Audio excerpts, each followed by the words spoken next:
আমার মুসলিম মানুহৰ সব ৰেচন কাৰ্ড কাটি দিম, এটা ৰেচন কাৰ্ড নাৰাখো, আৰু যিবিলাক অৰুণোদয় আঁচনি পাইছে, যিবিলাক ঘৰ পাইছে সব কাটি দিম। একদম আমি সরকারে কি অ্যাকশন লব, আমি এটা রাইজে অ্যাকশন লব কারণে আমি প্রস্তুত। মরিগাঁও জেলার নীলির মধ্যে এরূপ একটা ঘটনা হয়েছে, যেই ঘটনা হয়তো আপনিও আচরিত হবেন, কারণ আন্নে মুসলমান হইয়া আন্নে কিন্তু বিপদ পড়ছুন। নীলির মানুষে বিজেপির মধ্যে ভোট দিয়েছেন, আর কারণে আজকে বাড়ি ঘর ভাঙিয়ে দেওয়া হইতেছে, রেশন কার্ড গুলো কাটিয়ে দিব, আরো যত সা সুবিধা আছে সবগুলো কাটিয়ে দিব, আর ওই যে ইতিমধ্যে রাস্তা কাটিয়ে একেবারে শেষ করে দিচ্ছে, মানুষের আওয়াজ অবদ্ধ করে দিচ্ছে। আর এই যে ঘটনা যে ঘটাইছে আন্যেরা সম্পূর্ণ শুনুন, তারপরে আমি কইতাছি।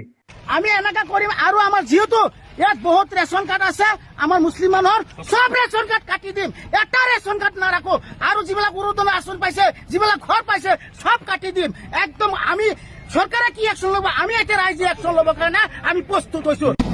আমি যেখানে ভোট দিম বলে আমি প্রতিশ্রুতি করেছিল যে ভারতীয় জনতা পার্টিকে আমি ভোট দিম, কিন্তু আমার মানুহে ভোটটো দিয়া নাই, যার কারণে নাকি আমি ইহঁতক অলপ অশান্তি দিব বিচাৰিছো। এইখিনিয়ে কথা, যাতে ইহঁতক আমি টেনশ্যনত ৰাখিব পাৰো, কাৰণ ইহঁতক আমাক ষড়যন্ত্ৰ দিছে। সিহঁতক ভোট দিয়াৰ কথা আছিলে, ভোট দিয়া নাই। আমি গোটেই অঞ্চলৰ মানুহক মাতি আনি বুজাই শুনাই আমি কৈছিলো, সকলোৱে কৈছে আমি আমাৰ ভোটটো দিম, কিন্তু এওঁলোকে ভোটটো দিয়া নাই, যার কারণে নাকি আমি এই অ্যাকশন করা আরম্ভ করেছি। এই ঘটনার মধ্যে আসলে তো দায়ী কেডা? এই যে বর্তমান যে অত্যাচার আরম্ভ করছে, কেডা করছে? হিন্দু মানুষে করছে? করছে না।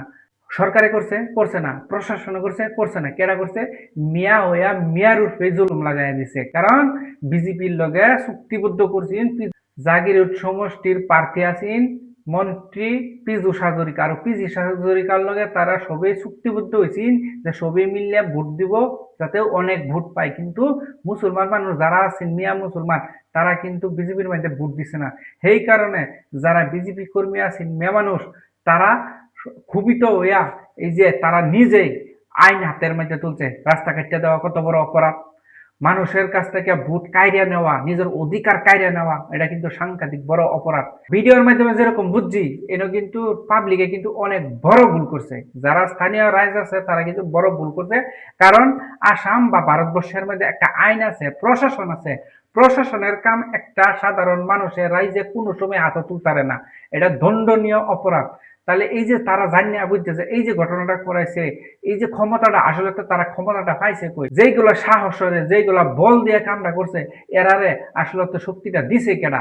হয়তো নিশ্চয় কেউ না কেউ বড় মানুষ তার লগে জড়িত আছে, সেই কারণেই তারা সাহস করছে। কিন্তু যে ঘটনাটা দেখছি খুব দুঃখজনক ঘটনা, যে ভোট না দেওয়ার কারণে রাস্তা কাটিয়ে দিব, ভোট না দেওয়ার কারণে রেশন কার্ড কাটিয়ে দিব, ভোট না দেওয়ার কারণে বাড়িঘর ভাঙিয়ে দেবো, ভোট না দেওয়ার কারণে উচ্ছেদ চলাইবো, এটা তো কোনো দিন হইতারে না। এটা কোনো আইনের মতো, আইনের মাধ্যমেও নাই, কোনো কোর্ট কাছারি এই কথা কোনোদিন অ্যাকসেপ্ট করতো না। তাহলে এটা সবই জানতেছে যে এটা একটা রিজেক্টেড কথা। তাহলে জানিয়া বুঝছে যে এই ঘটনাটা গড়াইছে, হয়তো আসামের বিভিন্ন নিউজ চ্যানেলের বাতরিরা প্রকাশ পাইছে, আরক্ষী প্রশাসনের চক্ষু পড়ছে, হয়তো সরকার বর্তমান নতুন করে তারা শপথ গ্রহণ করার পরে আইতাছে, আবার পরে হয়তো বর্তমান তারা কিন্তু এই ঘটনাটা দেখছে, দেখার পরে আরেকটা কথা কইবার চাইতেছি যে এই খবরটা কিন্তু আসামের বিভিন্ন প্রান্তে প্রত্যেকটা মানুষের কাছে খবরটা গেছে।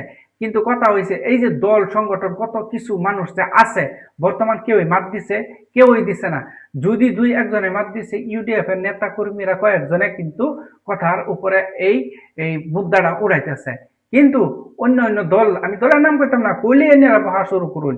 তো এই যে দল সংগঠন যে আছে আজ পর্যন্ত, এই যত বড় ঘটনা একটা হইলো, এটার বিরুদ্ধে কেউই কথা কইছে না। তাহলে এক কথায় আমরা দেখতেছি যে মিয়ারে হিন্দু মারবার আইতেছে না, বা কার্য করবার আইতেছে না, সরকারও হইতেছে না, প্রশাসনও আইতেছে না, আইতেছে কেডা? এক কথায় বুঝছি যে মিয়ার উপরে বিপদ মিয়াই টেনে আনতেছে। তাহলে এখন মিয়ার সিদ্ধান্ত আসলে আগন্ত দিনে কি করা। নিজের মূল্যবান মন্তব্যটা অন্যের কমেন্টের মধ্যে জানায় যায়, আসলে এরকম কাম করা কি ঠিক?